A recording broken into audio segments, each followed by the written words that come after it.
And they can play Mirage, because remember, all the other top teams play Mirage. We know Virtus Pro are monsters on it. TSM, that's what set them up to be the top team, and Fnatic historically always good on it. Now, this is why EnVyUs is so dangerous for everyone. This is supposed to be a great map for Na'Vi, and they weren't even going to win this map at any point in time. Well, you can see from the statistics there, the red EnVyUs, who like to call themselves the boys in blue, way out in front. Just so much firepower in that team, and all of it was firing, much to Na'Vi's distress. Fiflaren, who really stood out for you in this game? Well, I'm going to actually pick 2 players from each team. First, for Na'Vi's side, Guardian, just hitting some mad flick shots all over, and it was like a perfect frag movie, and he played actually really good. And then on top of that, you have Seized. Saved them a bunch of time. I think if Seized didn't show up this game, the scoreline would have been even worse for Na'Vi. And obviously for Envy, it's going to be Apex and NBK for me to just one hand both of them, and so much firepower. I've been criticized a lot in the past. I always talk about Seized and how, you know, I think I used to call him, and it wasn't even a negative thing, like a cut price Crims. I think he could be that good. I think he's kind of a foundation for Na'Vi. Here he is getting this ace, and it's a real shame that he had such a fine performance and had so many highlight moments, but wasn't able to convert that into a win for his team. Yeah, this round was actually unreal. I remember talking about this round. We were like, this is basically impossible for Na'Vi, or I mean, Envy to lose this. Some really early peaks, but this is just great game sense. He swings out here and he notices, he's like, all right, well, if he's not coming this way because the bomb's not planted for him, he's got to be wrapping around already. And just a really nice job from him throughout this match. For me, actually, I want to point out Kiyoshima on the Envy side didn't have the frag totals, but I mean, his play behind the phone booth on their CTF was just amazing. That pissed around, he had those 3 very quick kills. I was going to say rocking. Like that second kill when that Tech 9 is coming up close to swing wide on him, that saves that entire pistol round for Envy. If Na'Vi is able to gain control of that, I mean, it just collapses from there. But yeah, Kyo is just a beast throughout this. The weird thing is that everyone's known the secret to beating Envy. It's just so hard to stop. You got to neutralize these anti-eco rounds. And the real pain of it is, even if they don't win them, we talked about it, they deal so much economic damage. So throughout the half, no matter how many rounds in a win you row, they have your economy so low that you're 1 round away from being broken. Like throughout an entire half, even if you win 8 rounds straight, you know, the damage they do with these Tech 9, CZs, whatever round it is, Deagle, you're always just 1 round away from losing your grip on the match. Yeah, but it's so typical of Envy as well, right? Actually losing their force buy with armor and nades and everything else. Next round, you know, we were talking about it as well, like Envy doesn't really have a proper save. They buy something every single round, and then they end up buying a few Tech 9s. And when you're that good, why not? Yeah. Now here's the MVP, obviously from the winning side.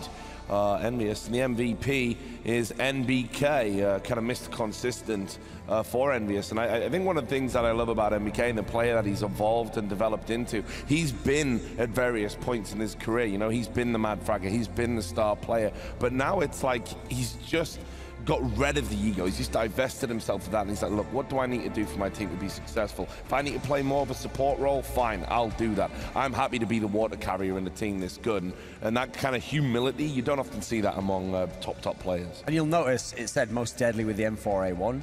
Despite the fact that the weapon was nerfed, he's one of those players where it makes sense that he actually used it. Most of the sites he plays, he needs the silenced aspect of it. He wants to get the jump on you with the first shot. He wants to be able to, he got very good actually burst precision aim, so as a result, he's not someone who needs to worry about like just spraying the full auto clip. That's not his style anyway. We just get thrown over here. Is this you, Hastro? This is obviously for Thorin. He's just doing those t-shirt guns, just firing. See, what I thought EnVyUs shirts I out thought everywhere, because right? the one criticism we always have of EnVyUs is that they have too many skilled players. They were going to sign Fiflaren on the spot because they were like, let's get a support player in there. Let's go back to the old style, you know. Let's balance it out. You got to look at the back. This is obviously your favorite player. Oh, there we go. Oh, there we go. Brilliant. That makes it even better. Let the trolling begin. What's that? Mine just says he actually took off his shirt that he was using just to give it to you, Thorin. Souvenir, yeah. Yeah. It's a souvenir. Yeah. Smell it. Does it smell like baguette? I'll use this to Can you stop, Robin? Can you stop, mate? Just for one day. Right, anyway, look, let's see what that does for the overall standings here with that confirmation of the EnVyUs win. There it is. They are going to have a nice time relaxing. Don't need to worry too much. Na'Vi, on the other hand, going to a best-of-3 against CLG. Hugely tough, I think, for the North Americans, despite the performance against Dignitas. And then we can recap. Now, we knew that 4 people were going to go home today, or rather, they got some time to sightsee the wonderful city of Cluj. But we got Vexed, and flip side, Team Liquid and Team Dignitas.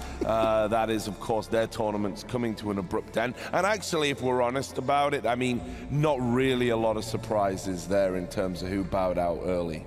We actually thought there were going to be a pretty decent amount of those like mid-tier upsets, like Team Liquid over Na'Vi. We thought Flipside was going to take it. I mean, and none of those really panned out. The big one was Luminosity. Yeah, it was like that was the one that just throws like a wrench at everything now.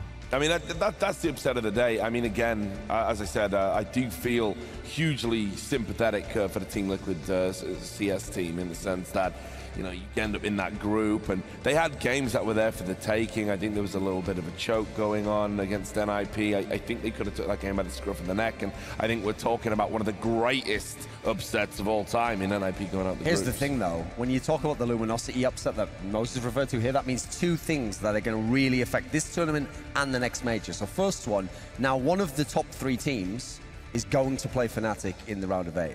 That's such, well, I mean, in theory, I guess Cloud9 could beat Fnatic, but okay, I'm assuming that they're going to play Fnatic okay.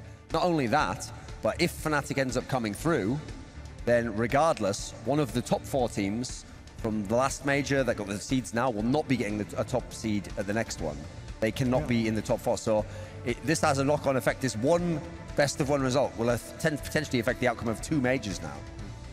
Well, look, gentlemen, unless you've got anything else to add, I think we can wrap it up there. Moses, Fifth Lauren, anything that you want to quickly jump in with? I kind of want to talk about for like another 5 minutes or so, if that's okay with you. Well, I mean, I'm just glad I've got my jersey fan, because in many ways, on the analysis desk, I'm like happy, you know? I kind of bait you guys around a bit. I set you up to make me the star, and then I'm like, I'm the in-game leader of it all anyway, so actually... Yeah, props to me, and congrats to me on another win. Yeah, well done, Duncan. Thanks a lot for carrying the desk we today, should say, mate. actually, speaking of wins, Fifth Lauren won the House Pick'em Challenge among the talent. Did he? Yeah, he did. Of course I did. He did. You guys are all trash. You all see Thorin is... Jesus Christ. Thorin is always going on Twitter. You changed, man. As soon as that Twitch contract was signed, you turned it, man. But Thorin It's always goes unbelievable. on, you know, it's like, oh, you know, in terms of major statistics for match, blah, blah, blah, blah, blah. Yeah, I we had just like zone him out. percentage-wise, and then he was the worst of us all today. Yeah, well. What was great was, if he'd just stayed consistent, NA to the core. if he'd just stayed consistent and picked all NA to win or all NA to lose, he might have done better. But his heart kept playing. So, I know I should pick Europeans. Oh, but I want a few North Americans. You picked wrong at all times. That's funny, because I actually picked Vex to beat Cloud9, but I didn't pick CLG to win. I think that's just pure. Looks like you were the only one who ended up vexed, my friend.